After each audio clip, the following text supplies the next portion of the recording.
Η Τρίπολη έχει μια παράδοση στα γαλλικά και στη γαλλοφωνία. Για μένα εδώ είναι η δεύτερη εκδήλωσή μου, στο Le Français Nous. Και σε αυτό το σημείο θα ήθελα να ευχαριστήσω πάρα πολύ τον συντονιστή της εκδήλωσης αυτής και της ευρωπαϊκής υποψηφιότητας για την Τρίπολη, τον κύριο Γιώργο Χριστοδουλόπουλο, που αποδέχτηκε την πρόταση να συνεργαστούμε προκειμένου να φτιάξουμε μια πανέμορφη εκδήλωση για την Τρίπολη, που τόσο αγαπάμε. Η εκδήλωση περιλαμβάνει ενδιαφέροντα δρόμενα. Ξεκινάει από το πρωί, είναι κάτι σαν ημερίδα. Το πρωί θα έχουμε ένα ατελιέ που θα πραγματοποιηθεί στα γραφεία μας, 28 Οκτωβρίου 37 στην Τρίπολη, και θα περιλαμβάνει ένα βιβλίο το οποίο θα παρουσιαστεί το βράδυ από την Καναδική Πρεσβεία και τις εκδόσεις Θήνες. Το βιβλίο παρουσιάζει και τη γαλλόφωνη λογοτεχνία στον Καναδά, η κυρία Ζιζή Σαλίμπα. Το ίδιο το βιβλίο θα τιμήσει με την παρουσία της η κυρία Αντωνία Γιαννούλη. Μια ενδιαφέρουσα ομιλία θα είναι αυτή του ληξίαρχου της Τρίπολης, του κυρίου Ζαχαρόπουλου, ο οποίος θα μας μιλήσει για την ξεχασμένη ταυτότητα της Τρίπολης. Θα ακολουθήσει μια πανέμορφη ομιλία του κυρίου Μιχάλη Χικάρα, τον οποίο καλέσαμε και εδώ στο Μαλιαροπούλιο σήμερα. Εγώ θα κάνω ομιλία. Θα μιλήσω για την γαλλική γλώσσα ως κληρονομιά σε έναν άνθρωπο.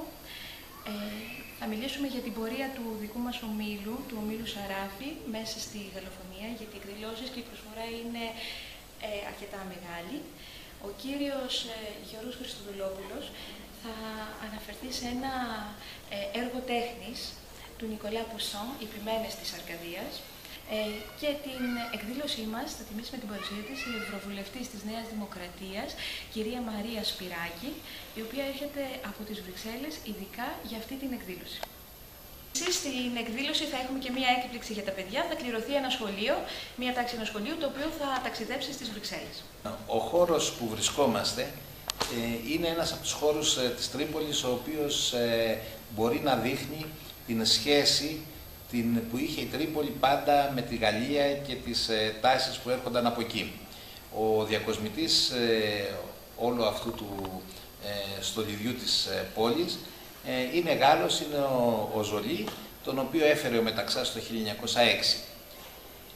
Βέβαια, οι σχέσεις της Τρίπολης με τη Γαλλία δεν είναι μόνο αυτές. Ξεκινάνε, θα έλεγα, πριν από την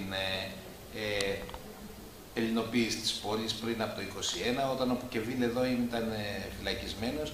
Έχουν να κάνουν με τον Μεζόν και την επιτροπή, την επιστημονική, η οποία βρέθηκε στην Τρίπολη μετά τα αποκαΐδια που άφησε πίσω ο Ιμπραήμ.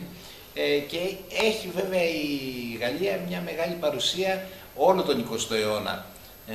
Και είναι πολλά τα αποτυπώματα τα οποία μπορούμε να ανιχνεύσουμε στην Τρίπολη.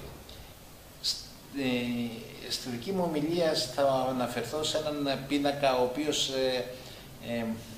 είναι και λίγο ταλαιπωρημένος και παρεξηγημένος καμιά φορά. Στον πίνακα του Πουσέν, ξέρετε, είναι ένα από τα σημαντικότερα έργα αναφοράς στον αρκαδισμό, αλλά καμιά φορά γινόμαστε αρκαδόπληκτοι ή πουσενόπληκτοι, και θα πρέπει να μιλήσουμε για αυτό τον πίνακα και να ξέρουμε να κάνουμε τις αναφορές έτσι όπως πρέπει, και βέβαια και σε αυτό που ο πίνακας, στη φράση την οποία έχει μέσα, στο «Την Αρκάδια Έγκο», και με την ευκαιρία αυτής της εκδήλωσης θα μπορέσουμε να πούμε μερικά πράγματα, ώστε να με όλη την προσοχή και με όλο τον τρόπο που πρέπει να έχουμε την αναφορά σε αυτό το σημαντικό πίνακα. Θα ήθελα να ευχαριστήσω θερμά την Παναγιώτα της Σαράφη για την τιμητική πρόσκληση να παρουσιάσω την μαρτυρία μου, την προσωπική μου μαρτυρία και την προσωπική μου πορεία στην εκδήλωση αυτή, στην υποστηρικτική εκδήλωση για την υποψηφιότητα της Τρίπολης ως πολιτιστικής πρωτεύουσας για το 2021, ένας πολύ ευγενής σκοπός. Η δική μου παρουσίαση έχει ως θέμα τα γαλλικά ως επαγγελματική προοπτική και σκοπό έχει όχι να παρουσιάσουμε την ιστορία της ζωής κάποιου, όσο να αποδομήσουμε το μύθο που θέλει τη γαλλική γλώσσα ως κάτι το ασύνδετο με τον επαγγελματικό στίβο. Και στις δύσκολες μέρες που περνάμε, είναι καλό να έχουμε υπόψη μας πώς αυτό μπορεί να βοηθήσει στην εξέβρεση εργασίας. Θα θέλαμε πολύ να ευχαριστήσουμε και για το New York College για τη συμμετοχή του σε αυτή την όμορφη εκδήλωση.